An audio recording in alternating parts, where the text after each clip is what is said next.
Okay, இன்னைக்கு டே 6 of cutting சீரீஸ்ல என்ன பார்க்க போறோம்னா, காலையில பிரேக்ஃபாஸ்ட் சாப்பிட்டு மதியானம் தேவையான ரைஸ் எல்லாம் வந்து கரெக்டா மெஷர் பண்ணி எடுத்துக்கிட்டேன். அதோட வந்து ஒரு 200 கிராம் ஃபிஷ்ஷும் அண்ட் லேடிஸ் ஃபிங்கர், அப்புறம் வந்து திருப்பியும் போஸ்ட் ஒர்க் அவுட்டுக்கு சிக்கன் ரெடி பண்ணிட்டு ஜிம்முக்கு போயாச்சு. இன்னைக்கு ஜிம்ல என்ன ஒர்க் அவுட்னு பாத்தீங்கன்னா லெக் டே தான். காலாவுடன் கால் டே. இன்னைக்கு ஃபர்ஸ்ட் வேரியேஷனே கொஞ்சம் கடுமையா போயிடலாம் அப்படின்ட்டு வந்து லஞ்சஸ்ல இருந்து ஆரம்பிச்சுட்டேன். இந்த லஞ்சஸ் போட்டாலே வந்து ஆளே சுருண்டுறோம். அது இல்லாம நம்ம வந்து அதுக்கப்புறம் ஆக்ஸ்குவாட்ஸ் ஒரு 4 செட்டு, அதுக்கப்புறம் என்னத்த கையில இருக்க காசெல்லாம் பறி கொடுத்துட்டு வெறும் 200 ரூபாயோட படுத்து கிடக்குறேன். இது சரிப்பட்டு வராது. இருங்கடாதே. அப்புறம் மூணாவது வேரியேஷனா வந்து லெக் எக்ஸ்டென்ஷன் ஒரு 4 செட்டு, அதுக்கப்புறம் வந்து ஸ்ட்ரெயிட்டா வந்து ஆம்ஸ்ட்ரிங்க்கு போயாச்சு. ஆம்ஸ்ட்ரிங்ல வந்து என்ன பண்ணோம்னா ஒரு 2 வேரியேஷன் போட்டோம். நல்லா வந்து தரமாவே போட்டோம். ரொம்ப நாள் கழிச்சு வேற போட்டேன் ஆம்ஸ்ட்ரிங்.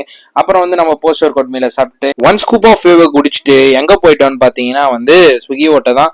நம்மளுக்கு காசு வேணும்ல, வே ப்ரோட்டீன் வாங்கணும், கிரேட்டின் வாங்கணும், எல்லாமே வாங்கணும். அதுக்காக தான் பாத்துக்கோங்க. போனு ஆர்டர் ரெண்டுமே வச்சிருக்கேன். வீட்டுக்கு வந்து சாப்பிட்டுட்டு மீனெண்ணெயை போட்டுட்டு தூங்கியாச்சு. நாளைக்கு சந்திப்போம் guys.